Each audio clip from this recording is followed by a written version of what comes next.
as we've got a few more presentations, a couple of more presentations to get to before the questions and open out to the panel. But I wanted to invite Maria to talk to us next. Maria Grant is a landscape planner with LUC, land use consultants, one of the leading landscape planners in the country. I often think when I do one of our great partners at CPRE is the Landscape Institute. I often think that sometimes landscape planners could solve the world if they get it right. So thinking about landscape, so Maria, you're very welcome. You have been contributing to a number of projects, I know, including in Dorset, Bristol based, but good knowledge of the county. So really looking forward to hearing what you've said. Over to you. Yeah, good evening, everyone. Thank you for inviting me to speak to you today. As Roger said, I'm Maria Grant. I'm an associate landscape planner from LUC. We're a multidisciplinary consultancy, and we are celebrating this year our 60th anniversary of delivering better outcomes for nature, people, and places. So today I'm going to be talking about landscape-led development in Dorset, what that means in practice, why it matters, and the tools that we use in the sometimes complex planning system to help guide development in a way that responds positively to place. As some of the previous presenters have covered, it's a very diverse county with a lot of rich variety of landscapes, lots of environmental designations, and these lead to planning pressures. So we're not talking only about protecting landscapes from change, but managing change in a way that respects local character whilst meeting the needs of the people who live in these places. So when we talk about landscape, I'm sorry if I'm, telling people to suck eggs here, but I think it's always good to just start with what we're talking about. So it's not simply views or natural habitats or beautiful countryside. I find this diagram from the Natural England approach to landscape character assessment really useful because it shows really clearly all of the different elements that come together to create what we know as landscape and that distinct sense of place. So it also focuses on distinctiveness rather than quality. So all landscapes have character, which is a really important point about landscape. It's about understanding what makes places different and unique. Landscape also performs important functions. It is the umbrella under which everything else sits. So supporting biodiversity, food production, flood management, recreation, carbon storage, health and well-being, and I could go on. So we've already touched on, I think Imogen touched on the geology of Dorset earlier, and that is what results in Dorset's unique landscape. There's an incredible amount of diverse geology within the county. Although it's a large county, the diversity of the geology is quite incredible, even over a large area. When you look at some of the other counties of comparable size across the country, so we've got chalk, we've got open downlands, we've got clay vales, we've got the Dorset heaths, numerous different types of river valleys. The coast has a particularly strong influence along the southern edge of Dorset. Incredibly rich heritage in terms of natural heritage and cultural heritage. Two national landscapes, the Dorset and Cranbourne Chase national landscapes, covering over half of the county, which recognise that exceptional scenic quality. And the human side of it, where those distinctive landscapes have been an inspiration to generations of writers and artists, and with renowned works produced using the influence of Dorset's landscape. The flip side of this is the unique planning challenges that Dorset faces as a result. So over half of the county is within a nationally designated landscape. There's the presumption against major development. You've also got the fact that many of these environmental and policy constraints overlap spatially, and then they restrict developable land, and then that leads to more pressure on the remaining land, which might be considered developable. We've also got extensive areas of internationally important habitats, particularly the Dorset Heaths, SAC, SPA, which isn't one contiguous site. And then that in itself has a sort of buffer zone around it, which limits development. The green belt in southeast Dorset. I just want to, as a quick aside, just touch on the fact that green belt is a planning designation. It's nothing to do with landscape. It's more about restricting the sprawl of towns and preventing towns from merging than anything to do with the quality of that land. But as I've alluded to already, it's a cumulative thing.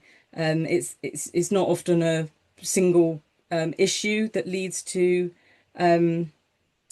the restricting development or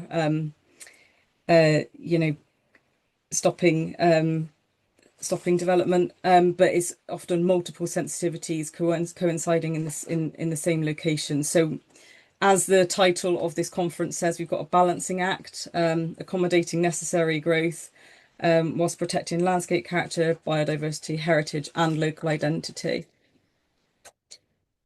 I've just put a map there of a select few of the constraints in Dorset. So these relate to landscape, heritage, and ecology, and it just shows the sort of the breadth, I guess, of those designations.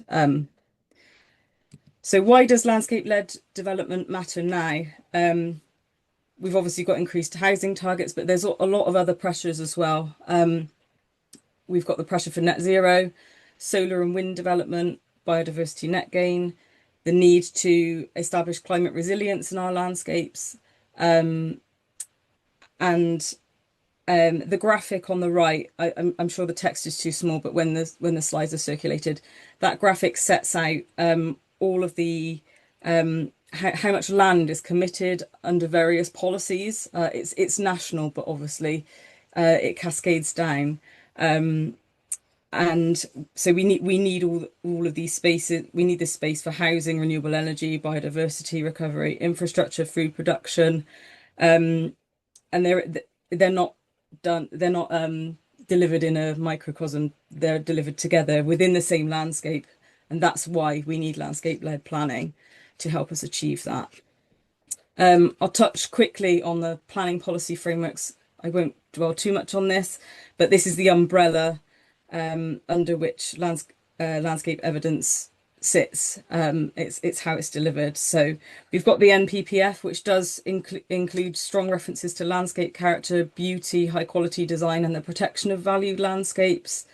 And then locally, we have local plans, neighbourhood plans, supplementary planning documents. But all of these local policies have got to align with the national policy and operate within that framework. So the policy is what gives landscape evidence weight in the decision making. Without policy, these assessments that I'm about to describe to you are descriptive exercises only. So strong policy frameworks also provide consistency and make landscape considerations more defensible at appeal, if it comes to that. So this slide just shows us some of the core tools that are used for landscape-led development.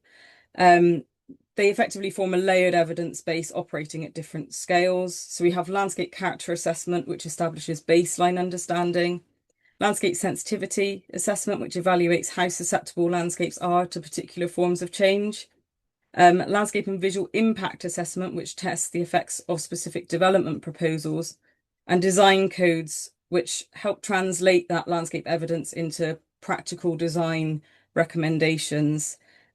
So they basically move from starting to understand a place, guiding change, and then delivering good outcomes for landscape.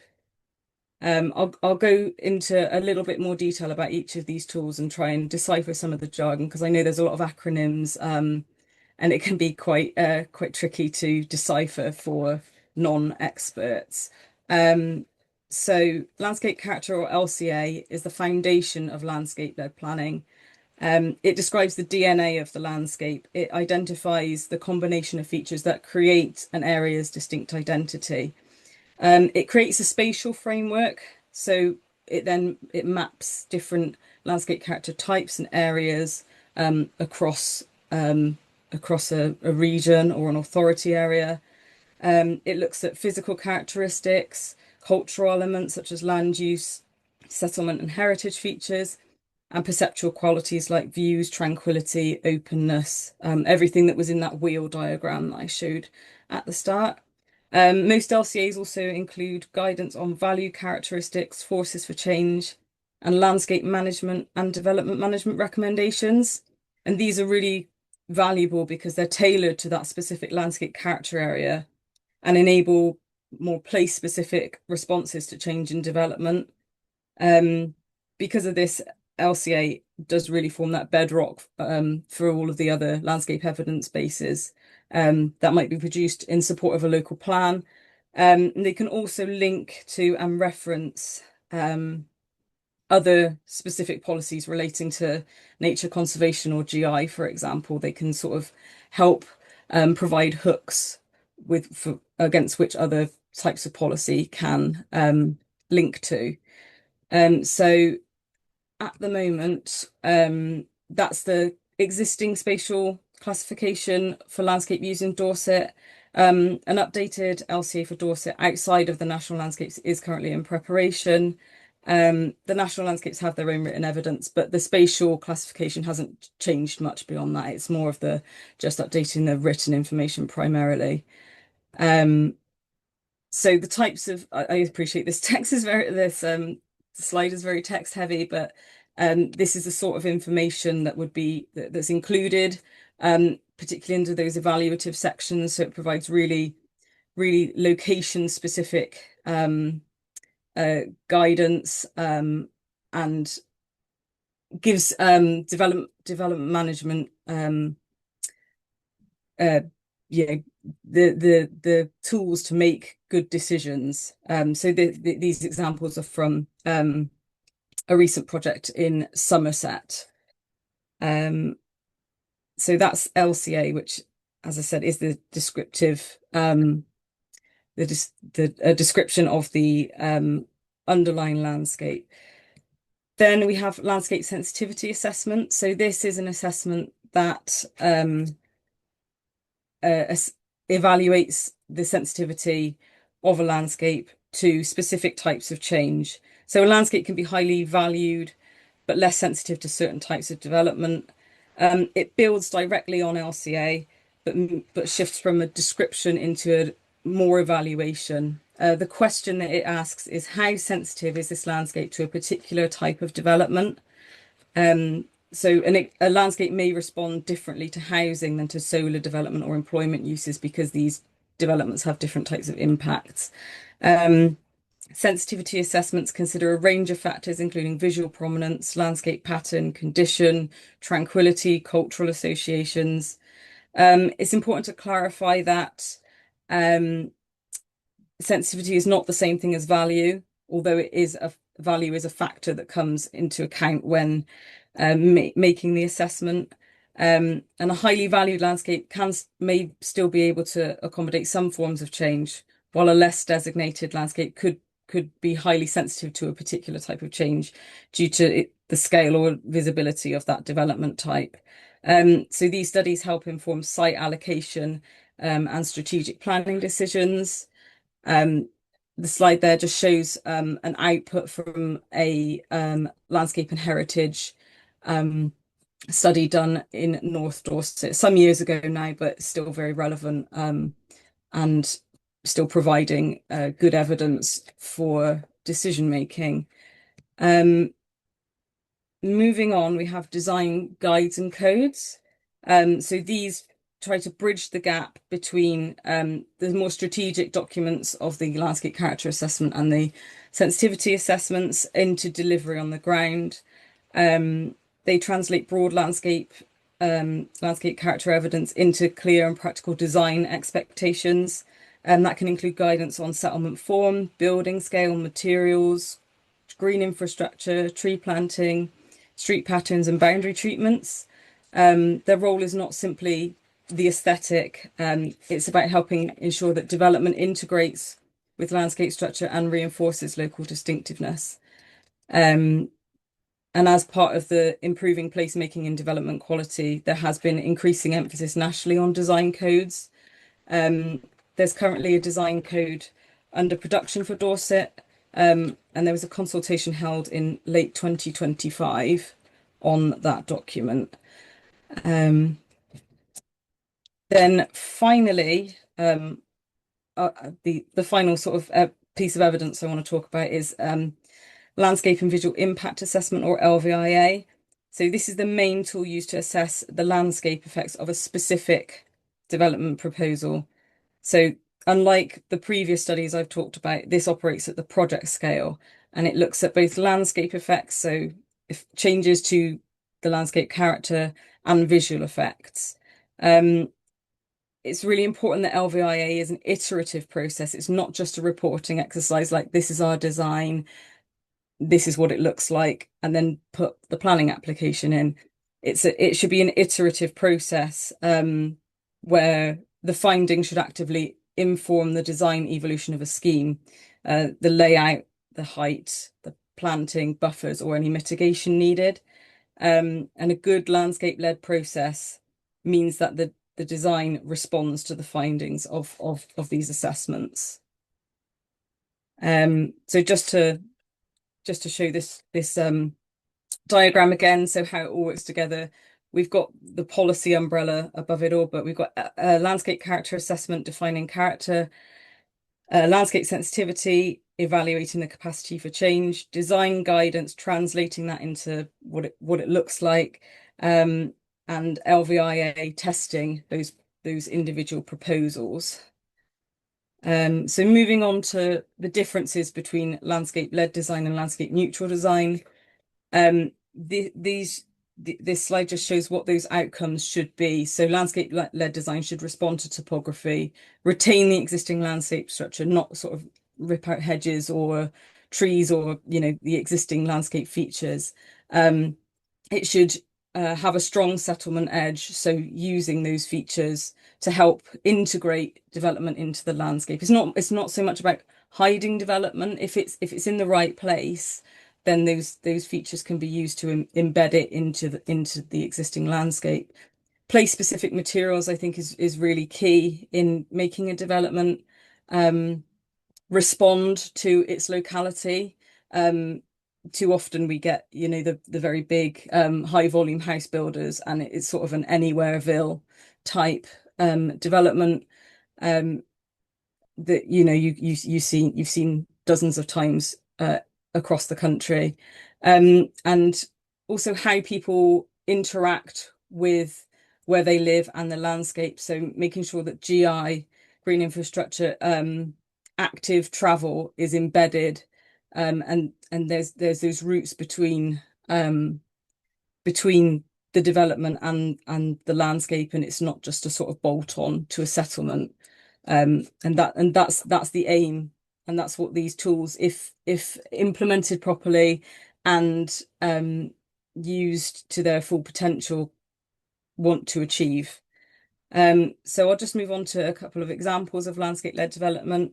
We've got Poundbury to the west of Dorchester, and that does have a strong contrast with the conventional edge of settlement housing schemes delivered in recent times. I know it's quite controversial in terms of its architectural style and how it's actually been executed, but it's very influential in demonstrating the value of coherent place-led planning. So in a landscape-led approach, the landscape structure helps shape the development from the outset, influencing the movement, green infrastructure, views, settlement edges, and identity. And that's been quite well considered and executed in Poundbury. So rather than a more standardized approach where landscape is sort of residual space that's thought about after the layout of a development is fixed. Just to consider another project which isn't housing, but just shows the positive outcomes that can come from place-led design. This was a project done by LUC for the National Trust to improve connectivity and the visitor arrival experience at Kingston Lacey whilst minimising ecological and heritage impacts.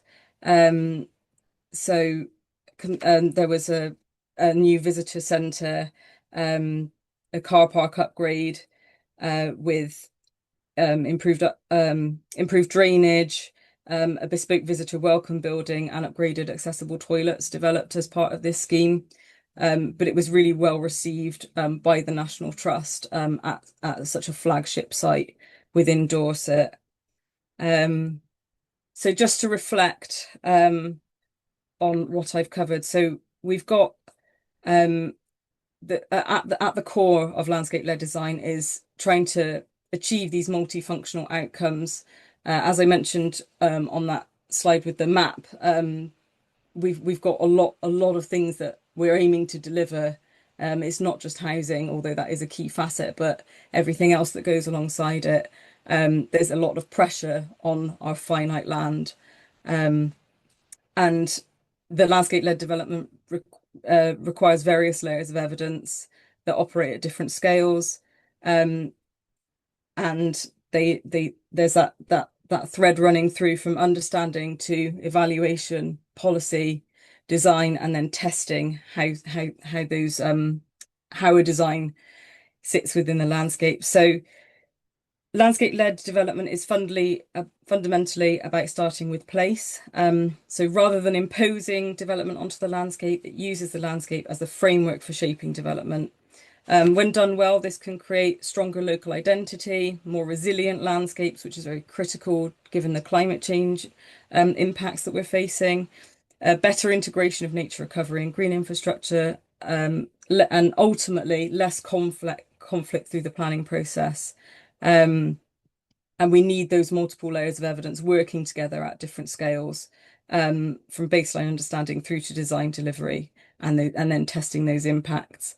And that is yeah, what we need to do, and use these tools, develop these tools and use them properly to get these much better outcomes, and avoid creating more anywherevilles.